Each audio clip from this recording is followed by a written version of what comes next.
Pemerintah melalui Badan Pertanahan Nasional tengah gencar untuk memberantas mafia tanah.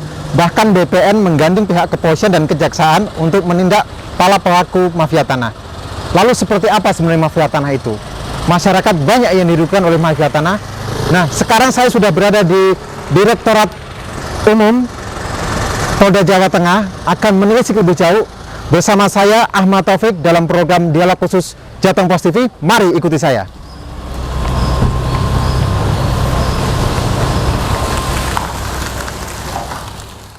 Masyarakat sekarang ini diresahkan dengan keberadaan mafia tanah. Beberapa kasus yang terjadi, sertifikat kepemilikan tanah berpindah ke orang lain, bahkan sempat dijual. Lalu sebenarnya apa yang terjadi dengan hal semacam itu? Apa itu mafia tanah? Sekarang saya sudah berada di Reskrim Polda Jawa Tengah, dan saya sekarang bersama Kasubdit 2 Ditreskrim Polda Jawa Tengah, Kompol Rosid Hartanto. Selamat siang, Komandan. Selamat siang. Boleh dijelaskan kepada masyarakat tentang mafia tanah? Seperti apa sebenarnya mereka bekerja untuk tindak kejahatan merebut hak kepemilikan tanah orang lain? Baik, terima kasih Mas atas pertanyaannya. Ini juga kami himbau untuk masyarakat juga secara umum bahwa mafia tanah itu sebenarnya adalah berada di sekitar kita, ya. Dan mafia tanah ini melibatkan biasanya aparatur yang berkaitan dengan proses penerbitan surat atau sertifikat itu sendiri. Nah, jadi kalau dikatakan mafia tanah, apakah karena luas cakupannya, apakah karena orangnya, apakah karena besar kerugiannya, ya. Itu bukan seperti itu, tapi dia lebih kepada bahwa apabila itu melibatkan aparatur yang berada di lingkup proses pengurusan itu, mulai dari notaris mungkin, kemudian dari pegawai, kecamatan, kelurahan, desa, bahkan aparatur yang berkaitan dengan perizinan pertanahan, itu kita sebut sebagai mafia tanah. Nah, apa yang disampaikan tadi berkaitan dengan banyaknya terjadi proses perpindahan tangan dari pemilik tanah kepada orang lain tanpa melalui cara prosedur yang sah. Ya, bahkan itu tanpa sepengetahuan pemilik, tiba-tiba sudah beralih dan dijual ke orang lain lagi. Ya. Jadi ini merupakan tugas kita bersama, termasuk masyarakat juga sendiri. Kenapa?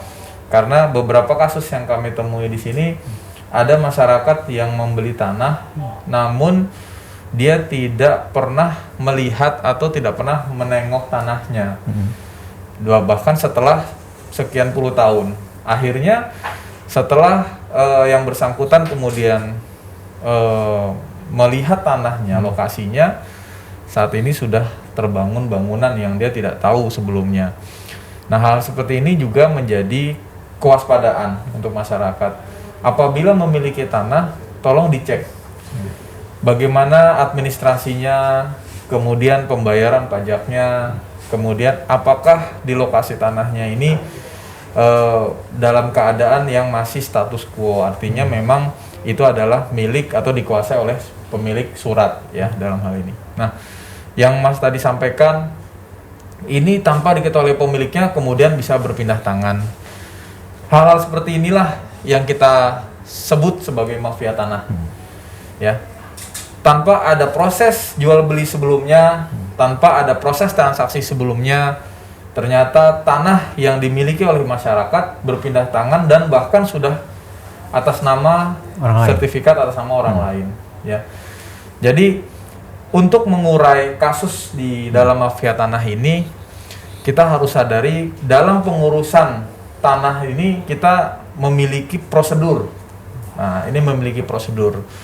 Nah, prosedur itu mulai dari perikatan jual beli, kemudian menjadi akte jual beli, dan ini biasanya dilaksanakan di hadapan notaris. Ya. Jadi kami himbau kepada masyarakat untuk tidak melakukan transaksi di bawah tangan. Di bawah tangan ini artinya tidak sepengetahuan atau tidak didaftarkan di notaris. Karena dikhawatirkan apabila masyarakat menjadi korban tindak pidana, bukti-buktinya, dokumennya, semua ini akhirnya tidak bisa dipertanggungjawabkan. Nah, apabila terjadi masalah di kemudian hari. Nah, kemudian riwayat tanah juga harus dicek. Nah, riwayat tanah juga harus dicek. Jadi supaya kita tidak menjadi korban ataupun kita tidak menjadi bagian dari mafia tanah ini, kita juga harus mengecek riwayat tanah ini. Apakah riwayat tanah ini sesuai dengan warkah? Ini sudah sesuai. Mulai dari pemilik tanah yang ada di desa, sesuai dengan catatannya yang ada di buku sedesa, kemudian yang terdaftar di BPN, kemudian yang ada di mapping, yang ada di BPN juga, apakah ini sudah sesuai apa belum? Ya, karena kadang-kadang kita mengabaikan ini, ya, karena melihat potensi tanahnya besar, kemudian dilihat, wah ini harganya bagus ini, murah ini. Nah, masyarakat tergiur untuk membeli. Tapi yang menjadi kebingungan, kenapa pemindahan sertifikat tanah itu bisa terjadi? Berarti kan melibatkan notaris gitu ya? Nah, ini pertanyaan yang baik sekali. Kenapa pemindahan tanah itu? Nah, tadi saya bercerita mengenai kalau kita membeli tanah itu kita harus melihat riwayat tanahnya dulu. Nah, seringkali kita abaikan itu, ya. Kita abaikan itu sehingga proses yang ada akhirnya gampang dilakukan tindak pidana manipulasi dalam hal pemalsuan data. Nah, kenapa bisa beralih? Karena adanya pemalsuan data. Pemalsuan data itu berada di mana? Pemalsuan data itu berada mulai dari proses akte jual belinya atau perikatan jual belinya itu sudah dipalsukan. Nah, apakah ini melibatkan notaris atau tidak? Ya, ini harus dicek lagi. Ini harus dicek lagi. Apakah keterlibatan unsur-unsur dari proses pembuatan tanah ini secara aktif atau ternyata mereka ini hanya mendapatkan titipan. Tapi itu pun salah. Itu pun salah. Jadi kewajiban notaris juga harus mendaftarkan dan meregistrasi setiap permohonan tanah yang masuk ke dalam pengajuan. Lalu sebenarnya kasus-kasus yang terjadi sekarang ini yang mungkin viral itu sebenarnya seperti apa sih kemudian yang mungkin bisa diceritakan ke masyarakat, modus operandi mereka atau cara-cara mereka bekerja seperti apa? Baik, makasih Mas. Modus operandi untuk mafia tanah ini sesuai dengan KUHP, ya, itu bisa kita lihat biasanya menggunakan pemalsuan data, pemalsuan surat, atau memberikan keterangan palsu di akta autentik. Yang itu diatur dengan pasal 266 dan 264 KUHP. Ancaman pasalnya adalah 7 tahun penjara. Nah, modus ini seringkali dilakukan mulai dari awal. Saat melihat surat ini kemudian berpotensi bahwa ada dugaan sertifikat ini belum dibuat oleh si pemilik tanah. Nah, kemudian dilakukanlah jual beli palsu. Nah, jual beli palsu ini kemudian didaftarkan ke BPN. Nah, BPN tanpa melakukan cross check yang lebih mendalam, mungkin dikarenakan alasannya karena tidak mendapatkan warkahnya, sehingga diproses,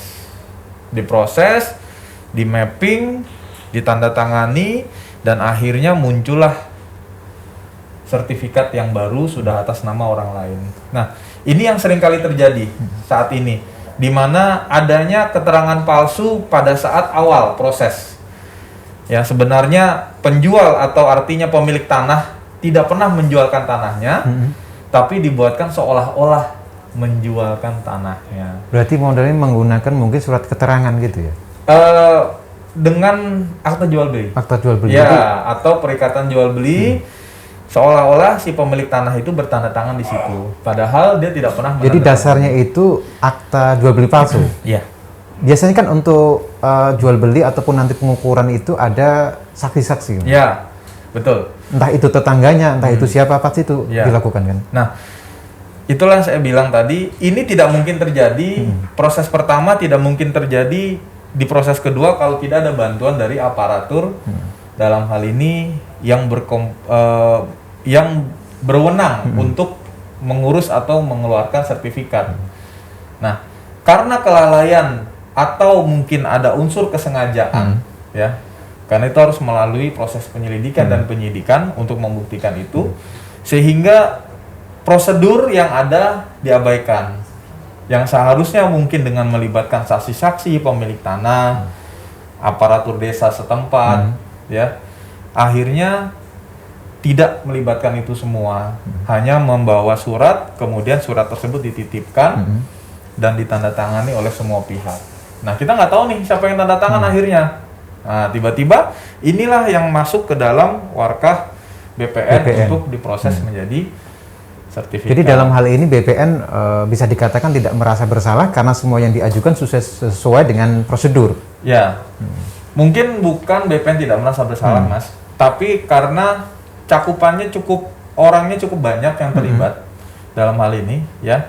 Mungkin saksi-saksinya juga terlibat, aparatur desanya terlibat, aparatur kecamatan mungkin ada yang terlibat, gitu. Sehingga memudahkan proses itu semua. Karena kita ketahui masyarakat kita, mohon maaf ya, cenderung mengambil jalan yang cepat. Pak, pokoknya saya nggak mau tahu. Pokoknya beres. Pokoknya jadi beres. Nah, ini sebenarnya budaya yang tidak bagus, Mas. Kenapa? Karena dengan jalur cepat inilah menjadi peluang mafia-mafia tanah ini untuk bekerja. Jadi intinya mafia tanah itu mereka sangat sistematis ya, melibatkan banyak pihak dengan pemalsuan dokumen, dengan pemalsuan saksi-saksi. Ya. Gitu ya. Mafia tanah ini bekerja sangat sistematis. Kenapa?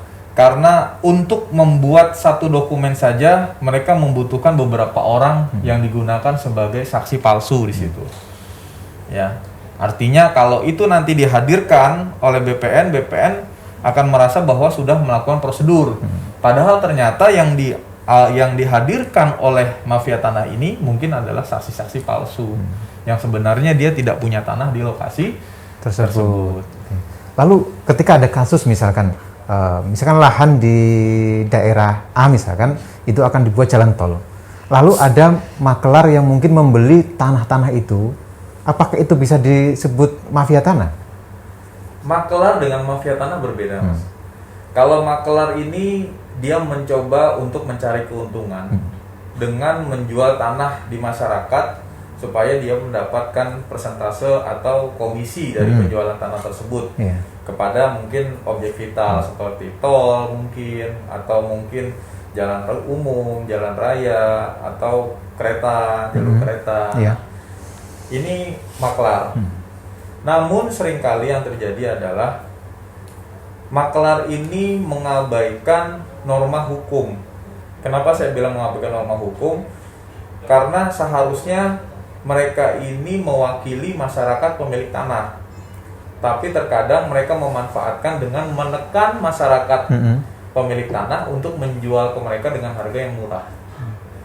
Baru mereka jualkan ke objek vital dengan harga yang mahal. Jadi ini berbeda ya, artinya mafia tanah dengan maklar sangat berbeda sekali. Dia modusnya murni untuk mencari keuntungan di situ, tapi dia mengabaikan norma hukum itu tadi saya bilang yang seharusnya dia mungkin menawarkan kepada pemilik tanah berapa mau jual tanahnya sesuai dengan harga tanah, harga pasar, ya kan? Tapi ini tidak, untuk mencari keuntungan sebesar-besarnya dia menekan masyarakat. Jadi kalau mafia tanah ini kalau secara umumnya itu pengambilan hak ya. Ya, pengambilan hak dengan tidak melalui prosedur yang sah. Lalu untuk penanganan kasus sendiri di Jawa Tengah, apakah sudah ada yang di Reskrimum Polda Jateng ini? Sangat banyak sekali, ya. Untuk tahun 2020 saja, ya, untuk tahun 2020 saja kita mendapatkan laporan terkait dengan dugaan mafia tanah ini itu ada 15 laporan terkait dengan mafia tanah dengan modus pemalsuan surat, ya. Itu di luar dari kasus-kasus penipuan mungkin atau tadi masalah menggarap di lahan orang lain tanpa izin, ya. Itu di luar dari itu. Dengan yang modus pemalsuan saja ini sudah 15 kasus yang kita tangani. Itu termasuk udah daftar masuk mafia tanah yang itu 15 itu. Kita duga bahwa itu adalah mafia tanah. Kita duga bahwa itu mafia tanah. Kenapa? Karena modusnya dengan melakukan pemalsuan surat. Nah, untuk di tahun 2021 ini berkaitan dengan program presisi dari Bapak Kapolri, ini juga sangat antusias masyarakat sekarang melaporkan. Bahkan sampai dengan bulan ini saja, sampai dengan bulan Maret, kami sudah menerima 12 laporan yang terkait dengan dugaan mafia tanah. Ini baru 2 bulan. Baru 2 bulan. Baru 2 bulan kami sudah dapatkan 12 laporan. Dari 12 laporan itu apakah sudah ada yang diproses? Mungkin ada tersangka yang sudah bisa? Saat ini masih proses lidik. Adapun penetapan tersangka yang kita lakukan adalah LP yang di 2020. Sudah ada, bahkan sudah ada yang kita lakukan penahanan. Sudah ada yang kita tahan 1 orang. Kemudian yang kita tetapkan tersangka juga ada kemarin sudah yang terkait dengan dugaan pemalsuan surat. Itu modus operandi seperti apa nih yang mungkin yang ditangkap ini yang sekarang ini? Yang ditangkap ini dia dengan menjanjikan kepada masyarakat bahwa dia bisa mengurus surat yang surat itu sebenarnya hak egendom, surat lama zaman Belanda dulu. Iya, ada itu memang benar. Ya, padahal kita ketahui bahwa surat egendom ini kan sudah didaftarkan ulang dengan batas waktu itu tahun 90. Itu sudah terakhir ya. 80 sebenarnya harusnya sampai 83, namun demikian diperpanjang sampai dengan tahun 90. Jadi surat-surat egendom itu sebenarnya sudah tidak ada lagi di masyarakat. Jadi kalau ada yang memberlakukan surat egendom dan menjanjikan kepada masyarakat bisa mengurus surat egendom menjadi sertifikat hak milik, tolong diwaspadai. Kemungkinan itu adalah upaya-upaya untuk melakukan penipuan. Nah, itu yang kita lakukan penahanan. Kemudian ada yang kita tetapkan tersangka adalah yang tadi saya jelaskan sama Mas tadi, masalah pemalsuan. Jadi si penjual tanah memang menjualkan tanahnya, namun belum dibayar lunas, tapi tiba-tiba tanahnya sudah beralih nama atas nama orang lain. Nah, sementara dia sendiri merasa dia tidak pernah menandatangani akta jual beli itu sebelum itu dilunasi. Jadi sertifikat diberikan itu untuk katakannya untuk mengurus mengecek keaslian surat, kemudian register di BPN. Ternyata begitu sekian lama, sekian bulan, ternyata sudah beralih atas nama orang lain. Nah, itu yang sering terjadi kan itu kan, sertifikat mungkin dipinjam terlebih dahulu untuk dilakukan pemeriksaan atau yang lain dengan alasan bermacam-macam itu di situ. Nah, makanya kita juga menghimbau untuk masyarakat, tolong jangan mudah menyerahkan sertifikat kepada orang-orang yang tidak berkepentingan. Apabila memang notaris, ya kita sudah tahu betul bahwa memang ini notaris, kita buatkan tanda terima yang sah. Ya, kita buatkan tanda terima yang sah dari notaris tersebut. Kalau ini dititipkan dalam rangka melakukan pengurusan surat di BPN, ya. Namun demikian kita juga harus mengecek bagaimana proses ini berjalan. Jangan sampai kita titipkan kepada pihak-pihak lain, tapi kita tidak melakukan pengecekan. Gimana prosesnya peralihan surat ini? Ya, kebanyakan sebagian besar masyarakat karena awam dengan kasus dengan mengurus sendiri ya tanah ini, sehingga mereka menyerahkan sepenuhnya kepada orang yang dipercaya oleh notaris atau notaris itu sendiri. Bahkan ini tetangga dekat pun bisa menjadi potensi ya. Makanya masyarakat tidak boleh menyerahkan itu kepada siapapun.